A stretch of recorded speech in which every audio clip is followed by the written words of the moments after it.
신상철 전 위원께서는 상하이 셀비지 어떤 회사인지 잘 알고 계시죠? 아니요, 사실 그런 셀비지 쪽에는 우리나라도 캐리어가 있는 회사들이 많거든요. 예, 예, 예. 우리나라 조선강국 아닙니까? 예, 예. 해난에 대한 대응할 수 있는 그런 노하우나 또 캐리어가 상당히 많은 회사가 많습니다. 예. 그럼에도 불구하고 중국에 있는 셀비지 회사를 굳이 계약을 해야 되는 것도 이해를 할 수가 없는 일이고요. 아무래도 그거는 정부의 입김대로, 정부의 의도대로 어떤 보안적인 측면이라든지 그런 측면에서 계약이 맺어진 거 아닌가 하는 생각을 할 수밖에 없습니다. 아, 그렇군요. 지난해 6월에 사실 인양을 시도했었어요. 해상 크레인과 부력제를 사용한 방식이었는데 네. 그 당시 전문가들은 이래서는 실패할 확률이 높은데? 라고 우려했었는데 말이죠. 그때 그런 식으로 인양하려 했을 때 어떤 생각이 드셨습니까? 사실 저도 이제 이종인 알파 잠수 예. 대표님과도 여러 차례 이제 만남도 갖고 이에 관한 이야기도 했었어요. 예, 예, 예. 근데 그러한 인양 전문가들이든 저도 똑같은 생각입니다만은 예. 지금까지 해온 방식, 그다음에 지금 오늘도 당장 하고 있는 방식에 대해서 전혀 이해할 수가 없어요. 일단 물속에서 선박이 가라앉으면 예. 배를 바로 세워야 됩니다. 예. 물속은 부력이 있기 때문에 물속에서 선체를 옆으로 누워있는 선체를 예. 바르게 세우는 작업은 결코 어려운 작업이 아니에요. 예, 우리가 그저 기본적으로 선박이라는 것은 물건을 수송하기 위한 수단이잖아요. 예, 예. 그럼 선박 안은 상당히 보이드 스페이드, 즉 이렇게 공간들이 많단 말이에요. 예. 그러면 우리가 그 선체 안에 소위 말하는 에어백 같은 그런 부력을 가진 물체를 넣는다면 그 자체가 부력제가 되는 거지만 예. 에어백을 넣어서 에어를 주입한다 그러면은 얼마든지 우리가 풍선처럼 가능한 부분이 있지 않습니까? 예, 예. 그러면 선체 안에 그러한 것을 넣고 공기를 주입하게 되면은 그만큼 안에는 물이 바깥으로 빠져나오게 돼요. 예. 누워있던 선체를 옆으로 바로 세우고 그다음 수중 내에서 적당한 높이까지 띄어 올리는 거는 부력을 주고 해상에서 크레인의 힘을, 요즘 해상 크레인이 얼마나 큰 게 많습니까? 예, 예. 그죠? 몇천 톤씩 이렇게 들어 올릴 수 있기 때문에 예. 2대, 3대 이렇게 양쪽에서 해서 들어 올리면은 물 속에서 적당한 수심까지 올리는 거는 큰 무게가 들지 않는단 말이죠. 예. 물 바깥으로 올리는 데는 힘이 많이 들지만 물 속에서 올리는 힘이 많이 들지가 않아요. 예. 그러고 이제 그만큼 가능할 만큼은 부력을 줄 수 있는 수단이 있기 때문에 예. 그런 상태에서 플로팅 도크라고 하는 말하자면 디귿자로 되어 있는 그런 도크가 있어요. 예. 요철이죠, 말하자면. 예. 그럼 그 안에 이제 물을 가득 채우게 되면 이게 가라앉게 되고, 그다음에 그게 이제 배 밑으로 쭉 들어가서 접시가 이렇게 뜨듯이 얹은 상태에서 물을 빼게 되면은 수면으로 쭉 올라오거든요. 예. 그러한 방식을 통해서 수중에 있는 물체를 위로 올리는 거는 새로운 기술도 아니고 오래전부터 모든 해운과 관련된 데서 쓰는 그런 방법들인데 굳이 지금 이렇게 옆으로 눕혀서 그대로 올라오는 것도 참 이해할 수 없는 일이지만 예. 그리고 또 이제 어떤 수색을 위해서 선체를 잘라낸다 그러죠. 예. 도대체 왜 그렇게 하는지를 어떻게든 저는 이해할 수가 없어요. 도무지. 예. 예. 물속에서부터 바로 세워서 쭉 올라왔다 그러면 올라온 대로 그대로 두고 그대로 수색하고 그대로 두면 돼요. 그렇지 않습니까? 그걸 왜 눕혀서 올려가지고 안에 있는 선실을 수색을 편하게 할 수 있도록 잘라서 옆으로 놓겠다? 결국은 선체를 해체를 하겠다 하는 얘기밖에 안 되는 것이고 예. 거기에 아직까지 수습되지 않은 미수습 시신을 수색하기 위한 목적이 가장 큰 것으로 지금 몰아가고 있단 말이에요. 예, 예. 물론 그 일은 굉장히 중요하죠. 예. 중요하지만 어떻든 선체를 그대로 보존하면서도 얼마든지 수색이 가능하고 예를 들면은 옆으로 계단이 있던 것이 옆으로 누웠기 때문에 접근이 힘들다? 그러면 접근을 할 수 있도록 통로를 만들면 되는 거거든요. 예. 그런데 가장 중요한 문제는 사고에 대한 원인과 그것을 밝기 위해서는 현재 어떠한 외력을 두지 않고 원형 그대로 보존하는 것이 굉장히 중요한 문제인데 그것을 절단은 한다 그러한 것을 하는 것은 참 이해할 수 없는 일입니다. 예, 악의성이 있으면은 증거인멸로 봐도 되겠군요. 지금 보니까 구멍을 여러 군데를 뚫었더라고요. 예, 예. 도대체 그 구멍의 역할이 뭔지 이해할 수가 없어요. 그렇잖아요? 예. 그 구멍을 왜 뚫었을까요? 예를 들면 시신을 수습하기 위한 목적이다. 지금까지 수습한 시신 한 구도 없지 않습니까? 그렇습니다. 예. 그러고 수습하기 위한 목적이라면 오히려 구멍을 뚫으면 유실할 가능성이 더 크죠. 그렇죠. 예, 예. 조류가 유속이 빠르고 그런데 만약에 지금 이제 우리가 미수습된 시신이 9사람이지 않습니까? 예. 그런데 만약에 다 찾지 못한다고 하면 구멍을 뚫었기 때문에 그리 유실됐다라고 말할 수밖에 없을 거예요, 그 사람들은. 예. 그렇잖아요. 예.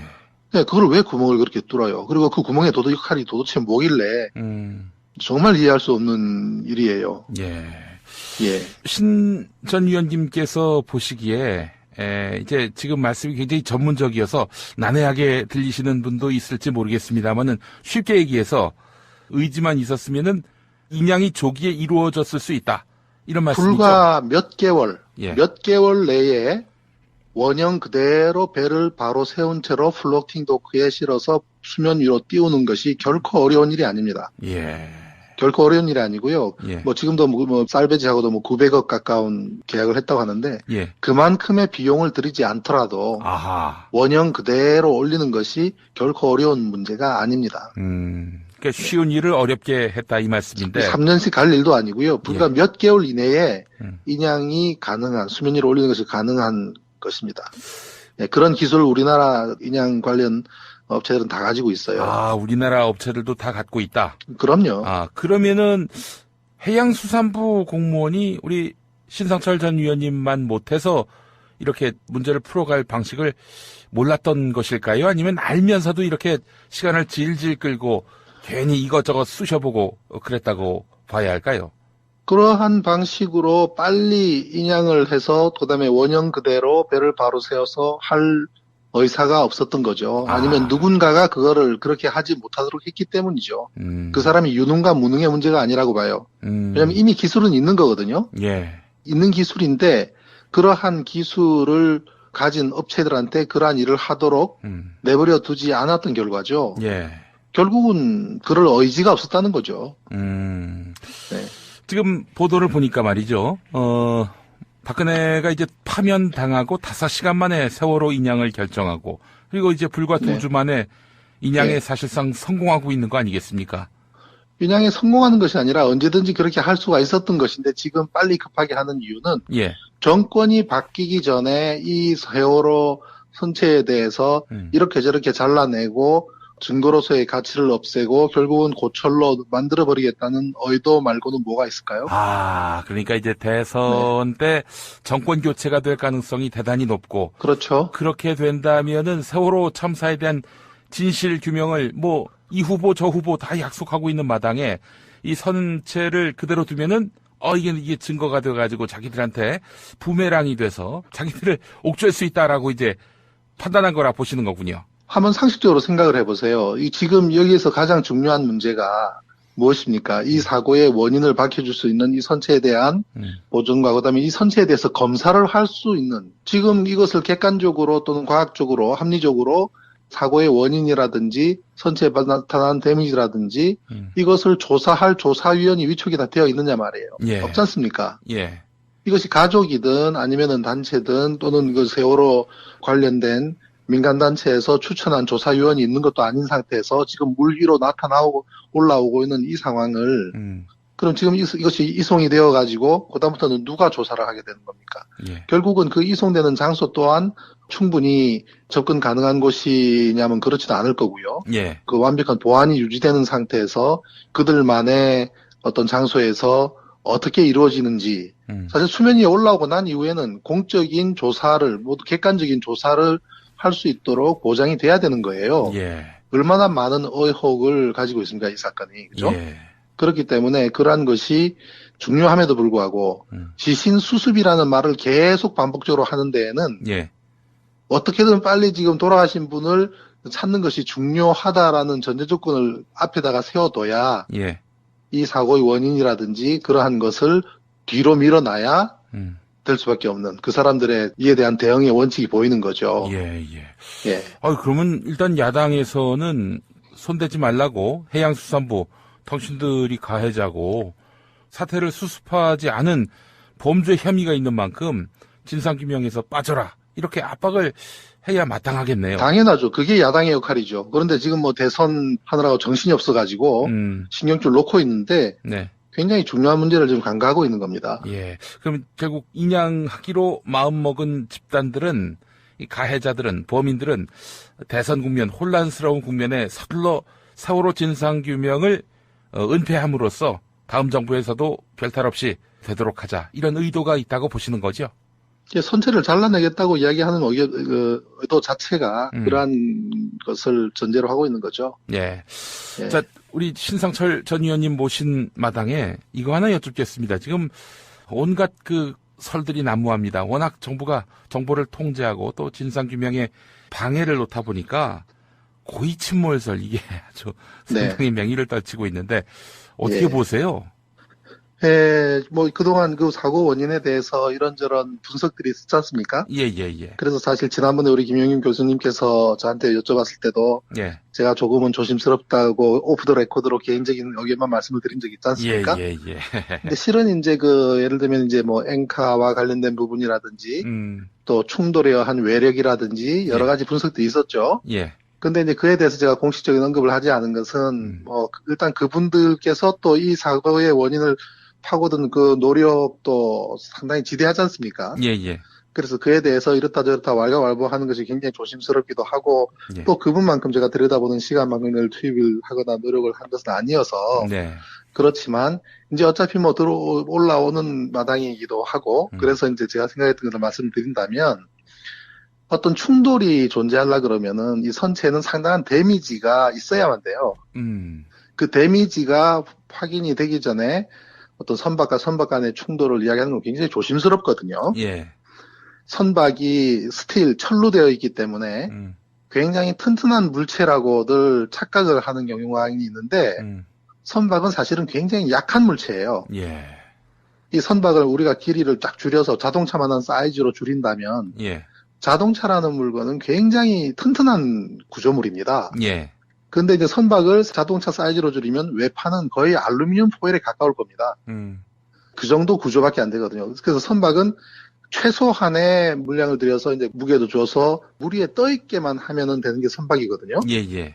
그렇기 때문에 선박과 선박이 부딪히게 되면은 바로 퉁 튕겨 나가면서 돌아가는 이런 형태가 아니라 일단은 모든 충격을 흡수할 만큼 찌그러져요. 예. 그래서 어떤 진행하던 방향이 확 틀어질 만큼의 변침을 야기시킬 만큼의 충동이 발생하려 그러면 눈에 보이는 그만한 큰 데미지가 양쪽 간에 발생을 해야 되는 문제가 있거든요. 그래서 아직까지 그러한 데미지를 발견하지 않았기 때문에 저는 그게 동의하기 어려웠고요. 그 선박 대 선박의 충돌, 그러니까 잠수함과의 충돌. 이거는 어떤 형태의 충돌이든 어렵다. 어떠한 형태의 충돌이든 충돌이 있으려 그러면은 상대성을 있기 때문에 그만한 손상, 데미지가 확인되기 전까지 그 얘기를 하는 것은 굉장히 조심스럽다.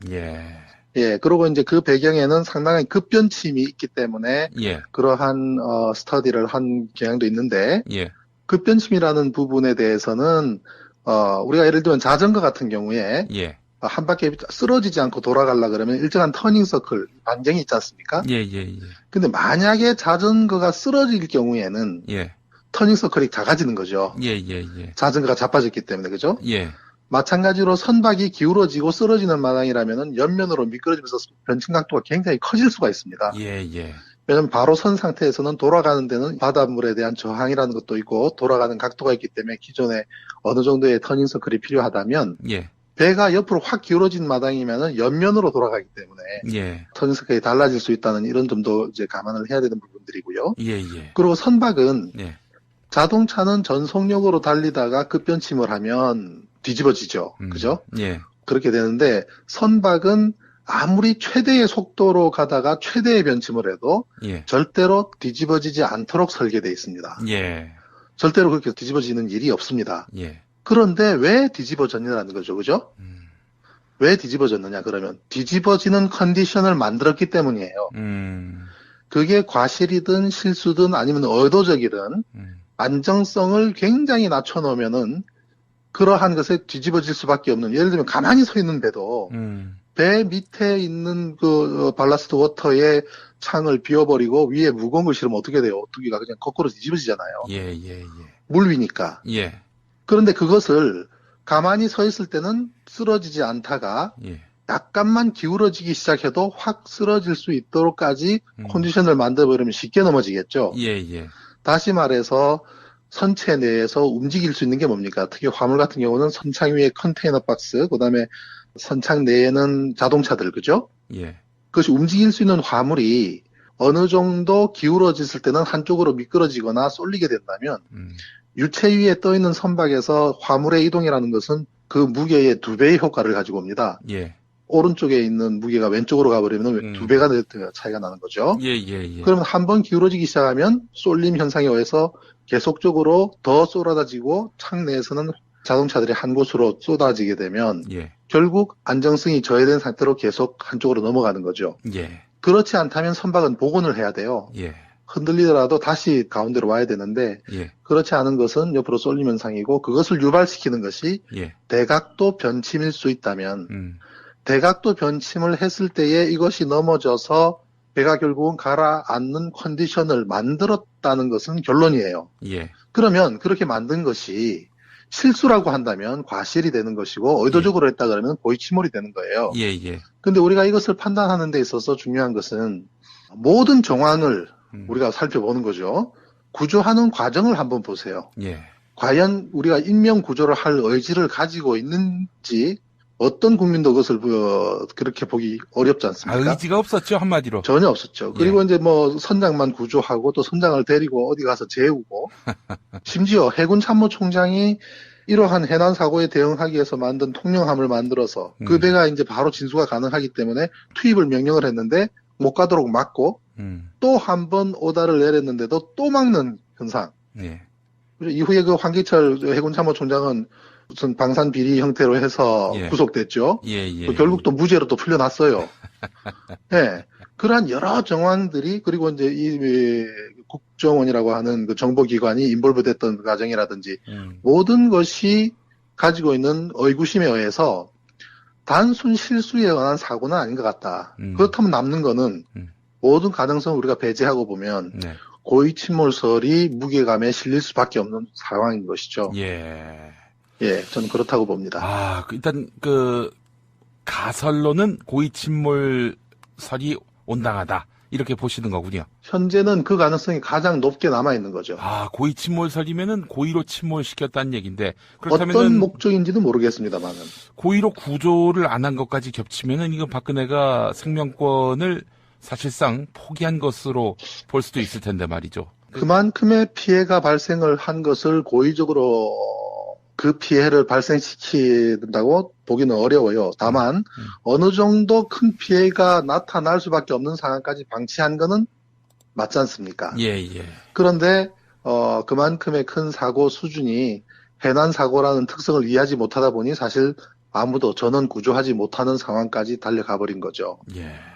우리가 배가 기울어지기 시작하면서 그다음 완전히 뒤집어졌을 때도 선체 일부가 물 위에 남아있는 상황 기억나시죠? 그죠? 예, 예, 예. 그래서 천안함 경우에도 함수가 이렇게 떠있을 경우가 있었고 세월호도 거꾸로 뒤집어져서 상당 시간 동안 모습을 드러내놓고 있잖아요. 예. 그거를 더 이상 물속에 들어가지 않도록 잡는 행위를 왜 안 할까요? 그 점에서는 천안함도 똑같습니다. 세월호하고. 천안함 초기에 예. 함수가 16시간 22분 동안 뒤집어져서 떠 있었어요. 그런데도 국방부는 그거 사실을 국민한테 알리지 않습니다. 그 함수를 잡지도 않고요. 예. 옆에 해경정이 지키도록만 해놓고 16시간 22분 뒤에 그 함수가 결국 물속으로 가라앉도록 방치합니다. 예. 그러면서도 계속 천안함을 못 찾고 있다고 거짓 발표를 합니다. 예. 그리고 나서 이틀 뒤에 찾았다고 발표를 하는데 실은 그 함수 안에서도 사망자 한 분이 발견이 됐거든요. 예, 예, 예. 만약에 16시간 내에 우리가 천안함 함수가 모습을 드러내고 있는 동안에 탐색을 했더라면 모습을 드러낸다는 말이 공기가 있다는 소리잖아요. 예. 선박 일부가 모습을 드러내고 있는 동안은 선박 내부에 잔존 공기가 남아있다는 뜻이고 예. 당연히 사람은 그 안에서 공기가 있는 쪽을 찾아가겠죠. 예. 그런데 그 시간을 놓침으로 인해서 결국 사망케 했던 거나, 예. 세월호에서도 뒤집어졌을 때 왜 그것을 그 배를 잡는 노력을 안 하냐, 이 말이죠. 상식적인 얘기인데, 예. 바지선 두 척만 옆에 가서 묶어만 놔도 더 이상 그 배가 더 가라앉지 않는다면, 예. 선체 내에 적당한 부력, 즉 적당한 공기가 있는 상태에서 접근하기도 편하고, 수색하기도 편하고, 그렇지 않습니까? 물속에 완전히 가라앉고 난 다음에 세상 상태가 안 좋고 바다 상태가 안 좋고 뭐 조류가 어떻고 해서 들어가는데 실패했다. 계속 반복적인 방송을 할 것이 아니라 예. 모습을 드러내놓고 있는 동안에 옆에서 가서 바지선들이 바짝 가서 예. 그 배를 붙잡을 수 있는 시간 타임이 충분했는데도 불구하고 그렇게 하지 않았고 더 거슬러 간다면 기울어지기 시작할 때의 모든 동력을 그 옆에 있었던 모든 선박, 그다음에 해경정까지 이 세월호 옆에 붙어서 엔진을 돌려보세요. 물 위에 떠 있는 물체가 한쪽에서 엔진을 돌리면 쭉쭉 밀려가지고 별 수 있습니까? 예. 그 옆에 병풍도도 있고, 그죠? 얼마나 섬들이 있습니까? 섬 쪽으로 밀고만 가게 되면은 좌초시키면 될 거 아니에요. 예. 가다가 또 바위 덩어리 만나면 배가 서지 않겠습니까? 그럼 더 이상 안 가라앉잖아요. 여러 가지 방법들이 있는데 그러한 것을 전혀 하지 않았다라는 것은 우리가 너무나 확실하게 알고 있기 때문에 예. 고의 침몰에 대한 의구심을 해소가 되지 않는 거죠. 예. 고의로 구조 안 했고, 고의로 침몰시켰고, 고의로 인양 안 했다. 이런 쓰리고, 이 쓰리고를 잊지 말아야 하겠습니다.